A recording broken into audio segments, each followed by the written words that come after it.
શિનોર તાલુકા પંચાયતમાં ભાજપમાં જૂથવાદ સપાટી પર આવ્યો।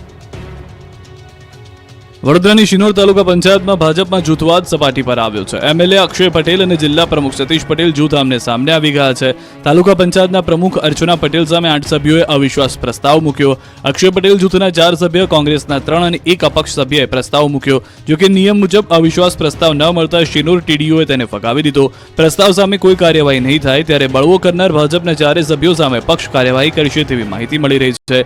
હાલ શિનોર તાલુકા પંચાયતમાં ભાજપનું બોર્ડ છે। કુલ 16 સભ્યોમાંથી ભાજપ 11, કોંગ્રેસના 3 અને 1 અપક્ષના છે। અગાઉ 2.5 વર્ષની ટર્મ પૂર્ણ થતા અક્ષય પટેલ જૂથના પ્રિય પટેલે મેન્ડેટની વિરુદ્ધમાં જઈને ફોર્મ ભર્યું હતું। જોકે રાજકીય ડ્રામા બાદ મેન્ડેટવાળા ઉમેદવારને બિનહરીફ વધાવી લેવાયા હતા। હાલ તો એમએલએ જિલ્લા પ્રમુખ વચ્ચેના જૂથવાદનો મુદ્દો ટોક ઓફ ધ ટાઉન બન્યો। અંબાજીમાં શ્રદ્ધાળુઓની સંખ્યા સાથે દાનમાં પણ ઘટાડો, 25 લાખનો મોહનથાળ વધી પડ્યો। ભાદરવી પૂનમનો મહાકુંભ સમાન મેળો તો પૂર્ણ થઈ ગયો। નિર્વિઘ્ને અંબાજીનો ભાદરવી પૂનમનો મેળો પૂર્ણ તો થયો, સાથે દિવસ પ્રવાસીઓનું ઘોડાપુર જોવા મળ્યું। લાખોની સંખ્યામાં ભક્તોએ માના ચરણોમાં શીશ ઝુકાવીને આશીર્વાદ લીધા। પરંતુ આ વર્ષે એવી વાત સામે આવી છે કે ગત વર્ષની સરખામણીએ યાત્રિકોની સંખ્યામાં મોટો ઘટાડો નોંધાયો છે। ગત વર્ષ કરતાં આ વર્ષે અંદાજિત 15 લાખ જેટલા યાત્રિકો ઘટ્યા છે। યાત્રિકોની સાથે ધ્વજારોહણની સંખ્યા, ભોજન પ્રસાદ, મોહનથાળ પ્રસાદ પેકેટ, ચીકી પ્રસાદ પેકેટના વેચાણ અને ભંડારા ગાદી અને સોનાની આવક પણ ઘટી છે। આ વર્ષે ભાદરવી પૂનમના મેળામાં શ્રદ્ધાળુઓની સંખ્યા 45 લાખથી ઘટીને 32.54 લાખ થઈ। શ્રદ્ધાળુઓની સંખ્યા ઘટતા 25 લાખનો મોહનથાળનો પ્રસાદ વધ્યો છે।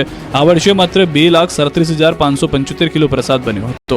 10,000 કિલો મોહનથાળનો પ્રસાદ વધ્યો હોવાનું અનુમાન છે। 20 લાખથી વધુ ભક્તોએ મોહનથાળ, ચીકીના પ્રસાદનો લાભ લીધો। મહામેળામાં અંદાજે ₹2.66 કરોડથી વધુની રોકડ અને 500 ગ્રામથી વધુ સોનાનું દાન મળ્યું છે। 7 દિવસમાં એસટી બસે કુલ 11,455 ટ્રીપ કરી, જેમાં 5.04 લાખથી વધુ માઈ ભક્તોએ મુસાફરી કરી, જ્યારે અંદાજે 61,000થી વધુ ભક્તોએ ઉડાન ખટોલાના માધ્યમથી ગબ્બરે જ્યોતના દર્શન પણ કર્યા। ભોજન પંડાલમાં 5.19 લાખથી વધુ યાત્રાળુઓએ વિનામૂલ્યે ભોજનનો લાભ લીધો। અંબાજીમાં 7 દિવસમાં ₹34,59,000 લાખનું સોનું ભક્તોએ મા અંબાને ભેટ ધર્યું। ભાદરવી પૂનમના દિવસે યાત્રાધામ અંબાજીમાં અમદાવાદના માઈ ભક્તે ₹18.62 લાખનું 2 કિલો 50 ગ્રામ સોનું મા અંબાને ભેટ કર્યું હતું। જો કે તેમણે નામ ગુપ્ત રાખ્યું। ભાદરવી પૂનમના મેળા દરમિયાન છેલ્લા 25 વર્ષથી અમદાવાદના એક માઈ ભક્ત પૂનમના અચૂક માતાજીના દર્શને આવે છે અને મા અંબાના દર્શન કરી માના શ્રીચરણમાં સુવર્ણની ભેટ ધરી રહ્યા છે। બુધવારે પૂનમે તેમણે 18,62,000ની કિંમતના 250 ગ્રામ સોનાની ભેટ કરી ધન્યતાની લાગણી વ્યક્ત કરી, જેમણે ગત વર્ષે અડધો કિલો સોનું ભેટ કર્યું હતું। જોકે દાતાએ પોતાનું નામ ગુપ્ત રાખ્યું। તો અંબાજીમાં ભાદરવી પૂનમના મેળામાં અંતિમ દિવસે 234 ગ્રામ 970 મિલીગ્રામ સોનાની ભેટ મળી। ₹15,97,300ની કિંમતનું સોનું આવ્યું દાનમાં। આ મેળાના અંતિમ દિવસે 34,59,802 રૂપિયાની સોનાની ભેટ મળી। અંબાજીનો મેળો પૂર્ણ, સેવા કેમ્પના સંચાલકનું સન્માન। શક્તિપીઠ અંબાજીમાં ભાદરવી પૂનમનો મેળો નિર્વિઘ્ને સંપન્ન થયો। ભાદરવી પૂનમના મેળામાં કુલ 32.54 લાખ શ્રદ્ધાળુઓ મા અંબાના દર્શન કરવા આવ્યા। મેળાના અંતિમ દિવસે અંબાજીના માર્ગો ઉપર 245 જેટલા વિવિધ સેવા કેમ્પ કરનાર સંચાલકોને સન્માનિત કરાયા। તો સાથે સાથે અંબાજી મેળાની સુગંધ દેશભરમાં ફેલાવનાર પ્રિન્ટ અને ઇલેક્ટ્રોનિક મીડિયા કર્મીઓને પણ સન્માનપત્ર અપાયા। મેળામાં કુલ 5 લાખ લોકોએ એસટી બસમાં મુસાફરી કરી।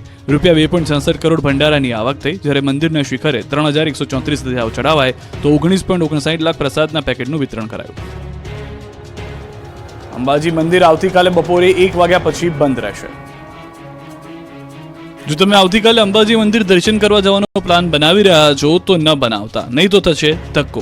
કેમ કે ભાદરવી પૂનમનો મેળો પૂર્ણ થયા બાદ આવતીકાલે બપોરે 1 વાગ્યા પછી અંબાજી મંદિર બંધ રહેશે। અંબાજી મંદિરમાં આવતીકાલે પ્રક્ષાલન વિધિ યોજાશે। ભાદરવી પૂનમ મહામેળો પૂર્ણ થયા પછી પ્રક્ષાલન વિધિ થશે। વર્ષમાં એક જ વાર પરંપરાગત રીતે પ્રક્ષાલન વિધિ યોજાય છે, જે કારણે આવતીકાલે અંબાજી મંદિર બપોરે 1 વાગ્યા પછી બંધ રહેશે। માતાજીની સાંજની આરતી રાત્રે 9 કલાકે થશે। 21 સપ્ટેમ્બરથી આરતી તથા દર્શનનો સમય રાબેતા મુજબ રહેશે। બીજી તરફ મેળો પૂર્ણ થયા બાદ અનેક વિસ્તારમાં ભારે ગંદકી પણ જોવા મળી છે। અંબાજી તેમજ આસપાસના વિસ્તારોમાં સફાઈ કામગીરી માટે 1200 કરોડ રૂપિયા જેટલી માતબર રકમનું ટેન્ડર પણ અપાયેલું છે। તેમ છતાં કચરાના ઢગલા જોવા મળ્યા।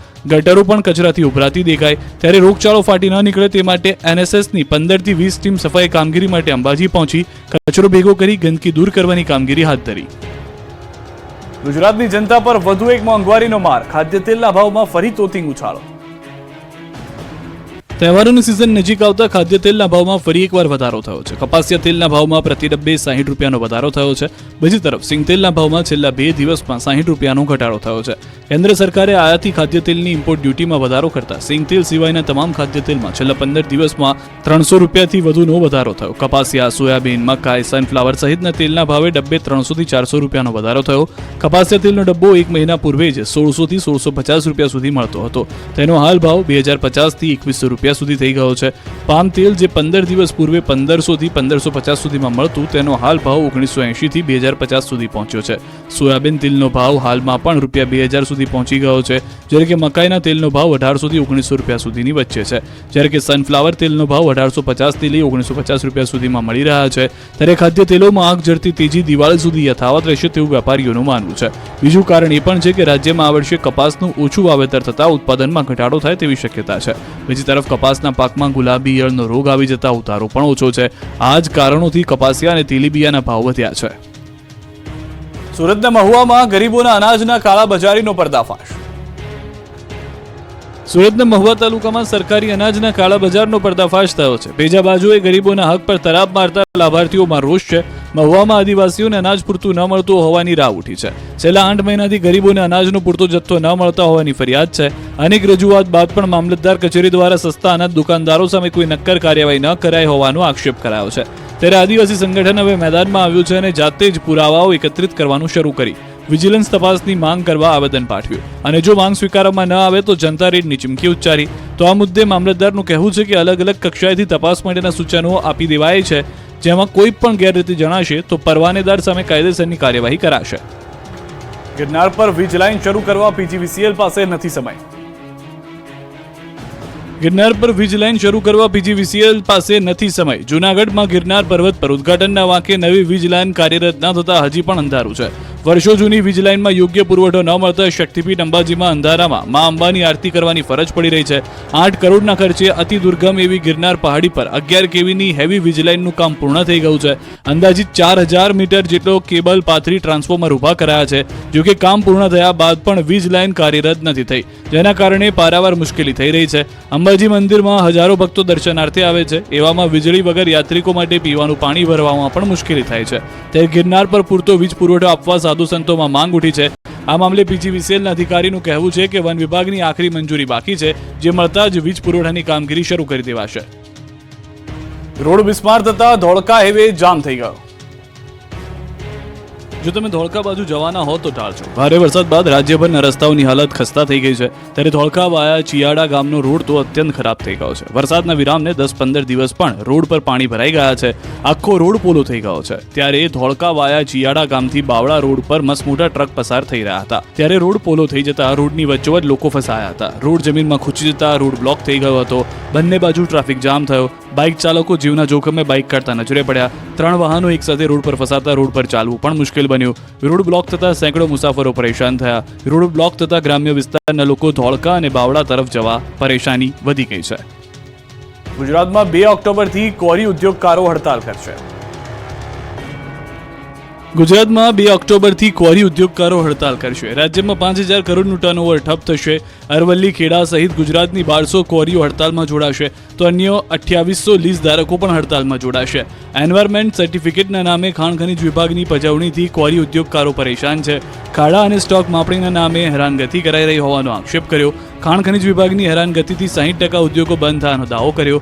60% કોરીઓના ETI અને રોયલ્ટી પેપર આપવાના બંધ કરાતા રોષ ફેલાયો, જેથી ગુજરાતમાં 2 ઓક્ટોબરથી કોરી ઉદ્યોગકારો હડતાલ કરી વિરોધ કરશે.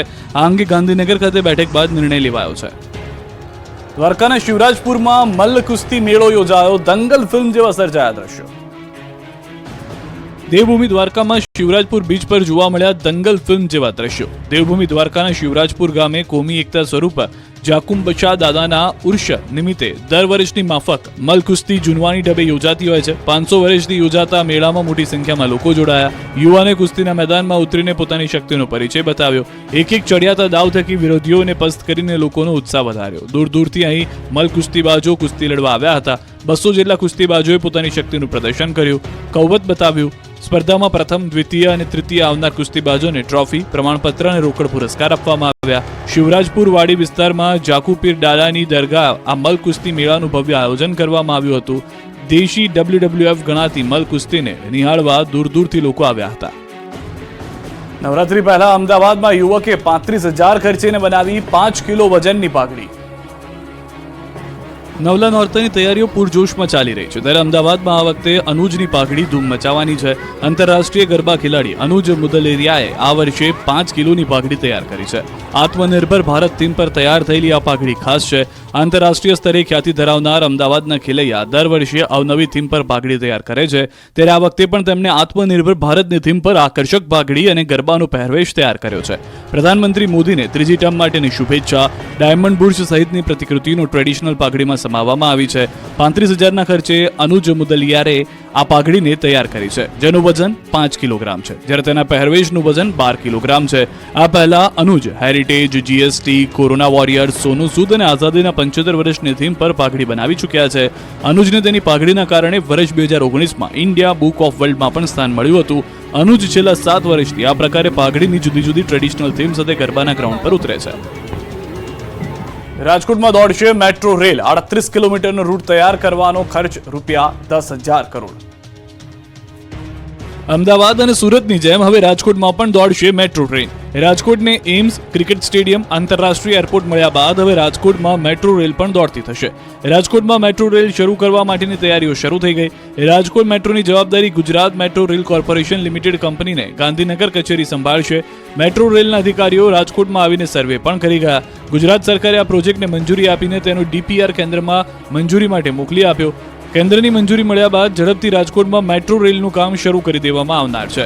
રાજકોટમાં મેટ્રો રેલ પ્રોજેક્ટ માટે આશરે 10,000 કરોડ રૂપિયાનો ખર્ચ થશે અને શહેરની આસપાસનો અંદાજિત 38 થી 40 કિલોમીટરનો વિસ્તાર આવરી લેવામાં આવશે.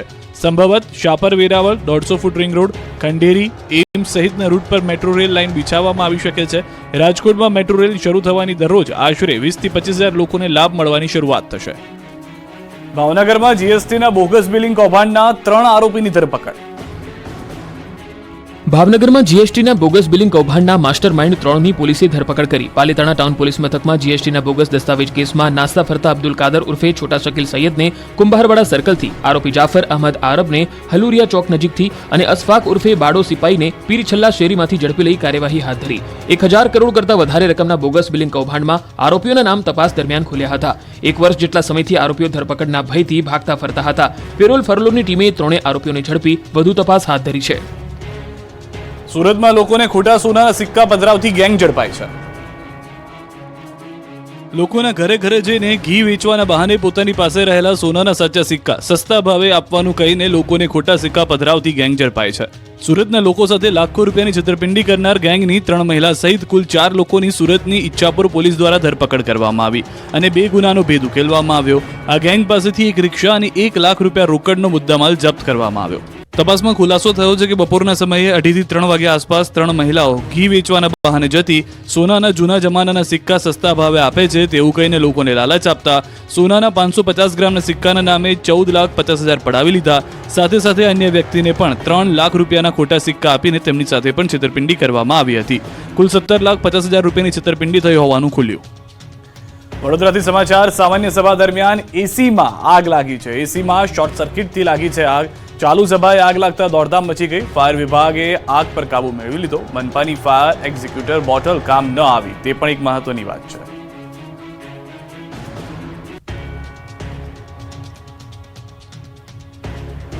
રાજકોટ જિલ્લામાં ફરી સિંહના આટાફેરા. રૂપાવટી ગામના વાડી વિસ્તારમાં ચડી આવ્યા સિંહ. રૂપાવટી, બાવા પીપળિયા, RTBT સહિતના વિસ્તારની અંદર પીપળવાવ સહિતના વિસ્તારમાં પણ સિંહોના આટાફેરા જોવા મળ્યા છે. 3 સિંહે વાડી વિસ્તારમાં ધામા નાખ્યા. અહીંથી જૂનાગઢનો જંગલ વિસ્તાર નજીક થતો હોવાથી સિંહની રહે છે અવરજવર. વન વિભાગે આ 3 સિંહ પર રાખી રહ્યું છે નજર. બનાસકાંઠા ટ્રાફિક પોલીસને ચેલેન્જ ફેંકતો એક વિડીયો હાલ વાયરલ થઈ રહ્યો છે. હાઈવે પર જીવના જોખમે પ્રવાસ કરાવતા ખાનગી વાહન ચાલકનો વિડીયો વાયરલ થયો છે. વિડીયો થરાદ સાંચોર હાઈવે પરનો છે. વિડીયોમાં સાફ જોઈ શકાય છે કે ખાનગી જીપ જેની ક્ષમતા કરતાં પણ વધુ પ્રવાસીઓને બેસાડાય છે.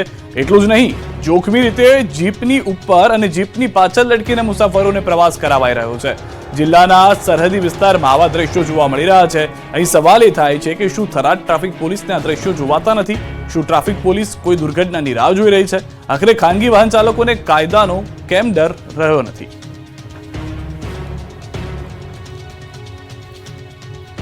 વડોદરા મનપા અડધડ વહીવટથી ઈ રિક્ષાઓ ધૂળ ખાઈ રહી છે. સત્તાધીશોના વધુ એક અંધડ વહીવટથી લાખો રૂપિયાના ખર્ચે વસાવેલી ઈ રિક્ષાઓ ભંગાર બની ગઈ છે. પહેલા બોર્ડ જોઈ, હવે ઈ રિક્ષાઓ. ડોર ટુ ડોર કચરાના કલેક્શન માટે ઉપયોગમાં લેવાતી ઈ રિક્ષાની દરકાર ન લેવાય.